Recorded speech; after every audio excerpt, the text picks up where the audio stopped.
Hello বন্ধুরা, welcome to WBKP knowledge হবে তোমাদের সকলকে স্বাগত।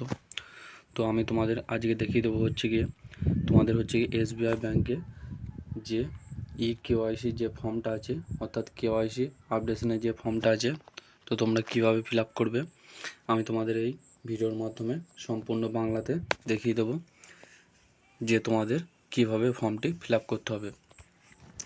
তো দেখে নাও তোমরা প্রথমেতে কি করবে। তো তোমাদের সামনে প্রথমেই এরকম একটি পেজ দেওয়া থাকবে, অর্থাৎ তোমাদের দুটি পেজ থাকবে, যেখানেতে প্রথম পেজটা হচ্ছে এটি। তো এখানেতে তোমরা দেখতে পাচ্ছ যে KYC আপডেশন ফ্রম ইন্ডিভিজুয়াল, এখানেতে SBI বলে যেটি আছে সেটিও তোমরা এখানে দেখতে পাচ্ছ যে SBI ফর্ম। তো প্রথমেই তোমাদের দেখিয়ে দিচ্ছি জুম করে। তোমাদের প্রথমেই দেয়া থাকবে অর্থাৎ ব্রাঞ্চ নেম, অর্থাৎ তোমরা এখানেতে তোমাদের যে ব্রাঞ্চের শাখা তোমরা এখানেতে সেটি বসিয়ে দেবে। তারপর তোমাদের ব্রাঞ্চ কোড, অর্থাৎ তোমাদের ব্যাংকের বইতে একটি ব্রাঞ্চ কোড লেখা থাকবে, সেটি তোমরা এখানে বসিয়ে দেবে এবং তোমরা যেই ডেটেতে ফর্মটি ফিল আপ করছো সেই ডেটটি এখানেতে দিয়ে দেবে। তারপর কাস্টমার আইডি বা CIF বলে তোমাদের ব্যাংকের বইতে একটি নাম্বার দেওয়া আছে, সেটি তোমরা এখানে বসিয়ে নেবে। তারপরে ঘরটা তোমাদের অ্যাকাউন্ট নম্বর, অর্থাৎ তোমাদের এটিও তোমাদের ব্যাংকের বইতেই দেওয়া আছে, সেটি তোমরা বসিয়ে নেবে। তারপরে বলে দেওয়া হয়েছে তোমাদের অ্যাকাউন্টটা কোন টাইপের, অর্থাৎ নর্মাল হলে নর্মাল দিয়ে দেবে, যদি তোমাদের স্মল অ্যাকাউন্ট হয় তাহলে স্মল জায়গায় টিক দিয়ে দেবে। তারপরে নিচের দিকে আসলে তোমাদের বলে দেওয়া হয়েছে পার্সোনাল ডিটেলস, অর্থাৎ তোমাদের এখানে প্রথমে নাম, অর্থাৎ কেউ যদি মহিলা হয় তাহলে MRS এবং কোনো যদি পুরুষ হয় তাহলে MR লিখে তোমরা এখানে নামটি বসিয়ে দেবে। তারপরে এখানে দেখতে পাচ্ছ তোমাদের যে ডেট অফ বার্থটি আছে সেটি তোমরা এখানে বসিয়ে দেবে। তারপরে তোমাদের তোমাদের যেটি জেন্ডার তোমরা এখানে বসিয়ে দেবে, মেল না ফিমেল।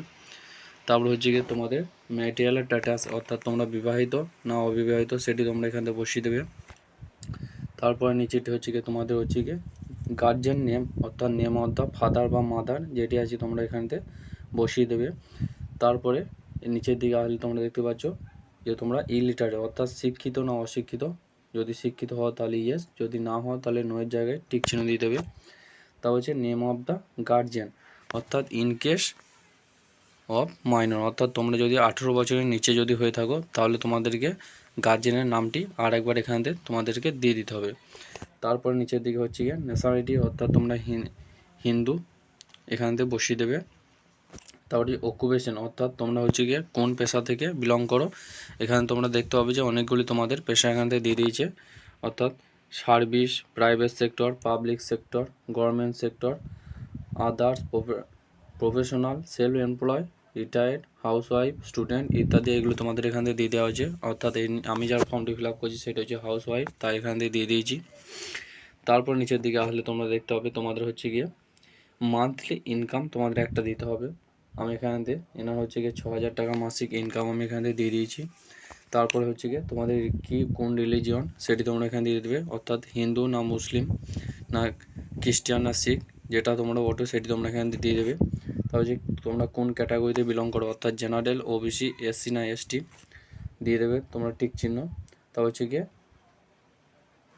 তোমরা কি ডিসএবিলিটি, অর্থাৎ তোমরা যদি যদি ডিসএবিলিটির মধ্যে যদি হয়ে থাকো তাহলে ইয়েস, নাহলে নো যেটি তোমরা বটো সেটি তোমরা দিয়ে দেবে। অর্থাৎ তোমাদের যদি কোনো যদি রোগ থেকে থাকে সেটি এখানেতে বলে দেওয়া হয়েছে। তারপর এডুকেশন কোয়ালিফিকেশান, অর্থাৎ তোমরা তোমাদের শিক্ষাগত যোগ্যতা যেটা তোমরা এখানেতে দিয়ে দেবে। তারপরে এইগুলি তোমাদের ফিল আপ করার দরকার নেই। তারপর নিচের দিকে আসলে তোমরা এখানেতে দেখতে পাচ্ছ যে তোমাদের বলে দেওয়া হয়েছে যে তোমরা কি শুধুমাত্র ইন্ডিয়াতেই ট্যাক্স পে করো, যদি ইয়েস হয় তাহলে ইয়েস করবে, যদি অন্য জায়গাতে করে থাকো তাহলে এই দ্বিতীয় ঘরটি টিক চিহ্ন দেবে। তারপর তোমাদের প্যান কার্ডের নাম্বারটি এখানে দিয়ে দিতে হবে। তারপর নিচের দিকে কন্ট্যাক্ট ডিটেলস, অর্থাৎ তোমাদের এখানেতে মোবাইল নাম্বার এবং তারপরে জায়গাটিতে তোমাদের যে ইমেল আইডি সেটি তোমরা এখানেতে বসিয়ে দেবে। এটি তোমাদের প্রথম পাতাটি আমি তোমাদের সম্পূর্ণ ফিল আপ করে দেখিয়ে দিলাম। এবার দ্বিতীয় পাতাটিতে কী আছে দেখে নাও। এটি তোমাদের সেকেন্ড পেজ, অর্থাৎ আমি ফিল আপ করে দেখিয়ে দিচ্ছি, দেখে নাও। তোমাদের এখানে বলেছে প্রুফ অফ অ্যাড্রেস, তোমাদের প্রুফ অফ অ্যাড্রেস তোমাদের এখানে আমি এখান থেকে আধার কার্ড দিয়ে দিয়েছি, তোমরা এখান থেকে আধার কার্ড দিয়ে দেবে। এখানে তোমাদের আধার কার্ডের নাম্বারটা দিয়ে দেবে এবং তোমাদের আধার কার্ডের যে ইস্যু ডেটটা আছে কোনো সমস্যা নয়, দিলেও হবে না দিলেও হবে। এবং হচ্ছে গিয়ে এক্সপায়ারি ডেট এটিও তোমাদের দিলেও হবে না দিলেও হবে, তোমরা এখান থেকে বসিয়ে দেবে যদি তোমাদের থেকে থাকে। তাহলে হচ্ছে অ্যাড্রেস ডিটেলস, তোমরা এখানে এবার অ্যাড্রেস ডিটেলসটা তোমাদের ফিল আপ করতে হবে। এখানে তোমাদের রেসিডেন্সিয়াল আমি এখানে দিয়ে দিচ্ছি। তাহলে তোমাদের যেটি ফুল অ্যাড্রেস আছে অর্থাৎ তোমাদের গ্রাম, পোস্ট অফিস এবং তোমাদের জেলা যেটি আছে সেটি তোমরা এখান থেকে বসিয়ে দেবে। তারপরে সিটি বা ভিলেজ তোমরা এখানে দিয়ে দেবে। তারপরে তোমাদের কোন ডিস্ট্রিক্ট সেটি দিয়ে দেবে। তাহলে অর্থাৎ ওয়েস্ট বেঙ্গল, স্টেটটা ওয়েস্ট বেঙ্গল করে দিয়েছি। তারপর হচ্ছে কি পিন নাম্বার তোমাদের কী আছে সেটি তোমরা এখানে বসিয়ে দেবে। তারপরে 5 নম্বর পয়েন্ট হচ্ছে কি তোমাদের অ্যাড্রেস যদি সেম হয়ে থাকে তাহলে সেম অ্যাজ এখান থেকে ক্লিক করে দিলেই তোমাদের আর কিছু করতে হবে না। এখানে অ্যাড্রেসের জায়গায় আমি রেসিডেন্সিয়ালটাতেও টিক চিহ্ন দিয়ে দিয়েছি। তারপরে 6 নম্বর যেটি আছে সেটিতে তোমাদের হচ্ছে গিয়ে শুধু আধার কার্ডের নম্বরটা তোমরা এখানে বসিয়ে দিলেই হবে।